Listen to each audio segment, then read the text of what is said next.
Hello, dear spa owner. Welcome to another episode of Spa Business Mastery. I am so glad that you are here. Obviously, very curious and hungry to learn more about your spa business and in this particular episode, how to carve out more profit in your business. So when it comes to spa businesses, profit, it's talked about, but when we get into business, we hang our shingle, we get our team going. If we want a team, we got clients booking, and you may have just thrown, kind of thrown the business together and, out of excitement for what you do as a practitioner and service provider throughout your career, what you want to do, what you want to create. But unfortunately, sometimes, looking at how to be profitable is not one of those first things out of the gate strategies. It becomes more and more apparent as you move through your business and realize, ooh, I need to be more aware of my profit margins because I'm doing a lot of work, as far as working with clients if you're a solo practitioner, as well as all of the work that you do, whether you're a solo or a team with marketing. I know you folks spend a lot of time and money on your marketing, but if you have profitability issues in your business, you literally have a leaky bucket of money. And so today's topic is 5 places to find more profit in your spa business, because I want you to make sure that you're not working as hard, so that you're working smarter, not harder. And when it comes to your spa business, you give a lot, there's a lot of energy output when it comes to client care, the guest experience. If you have a team, that's a whole other level of energy that you need to put in.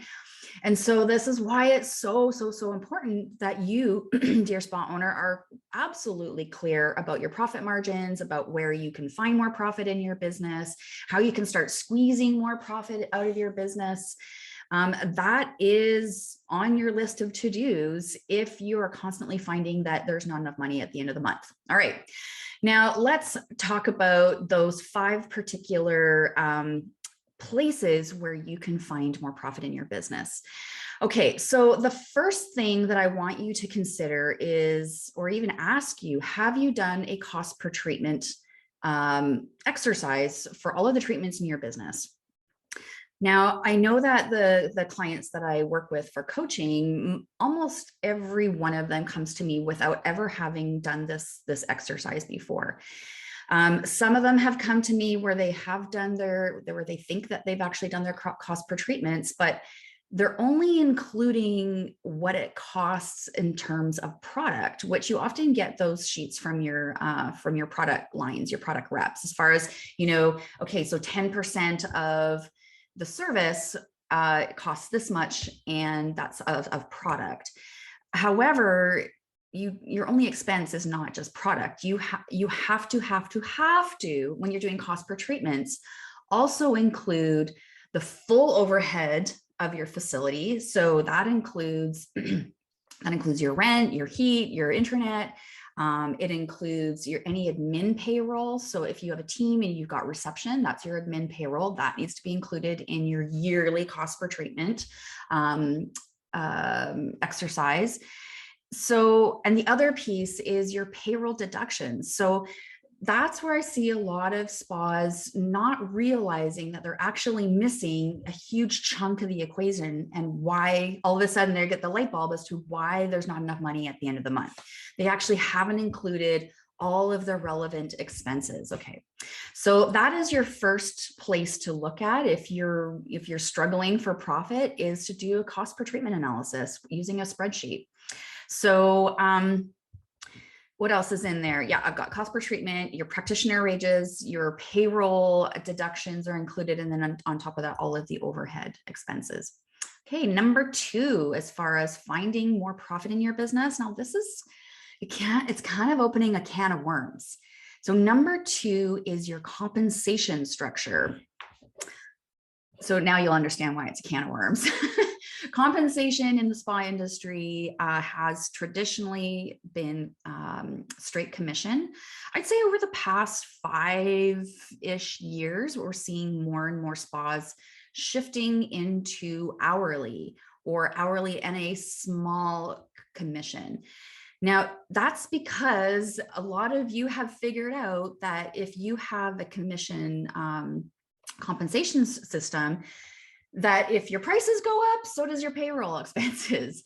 And so it's really difficult to figure out and to keep your payroll expenses fixed when you have a compensation that's based on commission. And the other biggest piece of this that's so problematic is that compensation, if you were paying commission, straight commission, was quite high and sometimes still is. So, we're still seeing 50% commission being an expected commission from employees when they're getting hired. And it's just not sustainable. This is why a lot of spa owners end up having to stay in a treatment room still working, because they're literally having to work to cover the business expenses. Most of it has to do with payroll. So if you're on straight commission, it's time to start looking at other options. And it's not as scary as you would think in terms of shifting people over into an hourly. So I know, that's what I mean. It was a can of worms, but it's kind of one of those things. If your compensation structure is a big piece of what's problematic for your profitability, then you're going to have to rip the Band-Aid off at some point and deal with it. It's not as hard as you would think. It's not as complicated as you would think. And especially if you have a mentor helping you, guide you through that process, it's much, much easier. But, compensation is one of those big red flags in profitability. Okay. Next, number 3 is pricing. You might have to do a price increase, and that usually reveals itself in your cost per treatment. And then usually when you're doing your cost per treatment, now that you're including compensation, you may also realize, okay, both pieces need work. But most likely you're going to realize you have to do a price increase. Even if you just did a price increase a couple of months ago and you're like, oh no, I have to put them up again. It's okay. Just make a plan to start putting them up. The big piece here that's most important for you is that now that you do need to do another price increase. What your prices need to be at in order to be profitable. All right. And I know it's one of these hard things in the spa industry, especially if you came up the ranks as a service provider. We're so entrenched in, making people feel comfortable as our clients, but that gets really messy when it comes to, the business aspect of it, particularly pricing. We can't, we're not in this to be a charity. You need to support yourself and your family with this. And of course, it's a business, so it needs to have profit. So sometimes there's a little bit of mindset work that needs to be done around there as well. All right, number 4. Okay, this is another big bit of a can of worms as far as where to find more profit in your business, and that is your cash flow. So essentially your cash flow is the money coming in and the money coming out, the money coming in, the money coming out every single month, how it's flowing in and out. Now, if you're not paying attention to your cash flow and you are, they're at the end of the day, the banking sends money to your bank account. You, on your admin days, you're writing checks and sending e-transfers and paying things on your credit cards. But are you really paying attention to the expenses exactly going out? And what I'm trying to get at is that you may have a spending problem. And that's not entirely uncommon, because sometimes, some people use a strategy that you need to spend money to make money. Yes, sometimes that is definitely the right strategy. But if you're hemorrhaging, money in terms of like you don't have enough at the end of the month, then that means that you need to take a really good look at your cash flow, the money coming in, and exactly what is being spent going out. Perhaps there are places that you're actually spending that you didn't realize you were spending. So one of these places actually is your tech stack. So that's just a fancy term for, any technology that you're paying for on a monthly basis, but actually aren't using, or any subscriptions that you're paying for, but not using. So those are easy places to clean up your cash flow. But the big places for cleaning up your cash flow are also your compensation. So back to the other can of worms, right? All right, number 5, as far as finding where you can carve out some more profit in your business, and that is team performance. If you have a team, if you're solo, it's your own performance. You're kind of, it's a race against yourself. But when we're talking about performance, we're talking about keeping track of your spa business benchmark or spa business metrics. So that's like productivity, how booked you are, how booked the whole team is.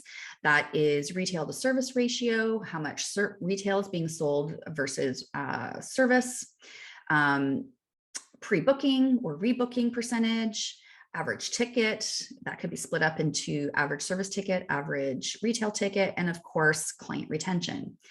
Now, those are the spa performance metrics, and you can use those metrics in your compensation system to very clearly show how they can move up in your company in terms of earning more money. But when they earn more money, that means that their performance expectations go up as well. So that's all to say that you should be tracking your spa metrics. And if you have a team, you should be tracking your every individual team member's spa metrics as well, because that is where you see where the holes are in terms of your team performance as far as earning potential. So normally that's tracked on a spreadsheet. You can make your own spreadsheet. For my clients, I have one that I've already made, and they get a copy of it. But essentially, you want to be tracking these metrics and know the spa industry benchmarks, so that you can make those changes in your business with your team. If you're solo on your own, and that's just things like having little daily sales tactics to increase your service sales. If you have a 30-minute spot after your facial, offering that facial client maybe a half-hour service that maybe they just assumed that you were really booked and didn't have any space. So you could immediately start increasing that particular metric just by asking. Or even asking at pre-booking if they wanted to add another treatment to it. So the 5 places that you can analyze to carve out more profit is your cost per treatment analysis, your compensation system, your pricing structure, your cash flow, how much is coming in, how much is going out, our sales goals actually covering all of your expenses, and then finally it's team performance. So I know that for those of you that don't feel like you're very spa business savvy, this can be really overwhelming. If you are savvy and you understand these pieces that I've just gone over, I know that you've got the smarts to figure out like how to hit each of these particular points and to strategize about them and then create an action plan.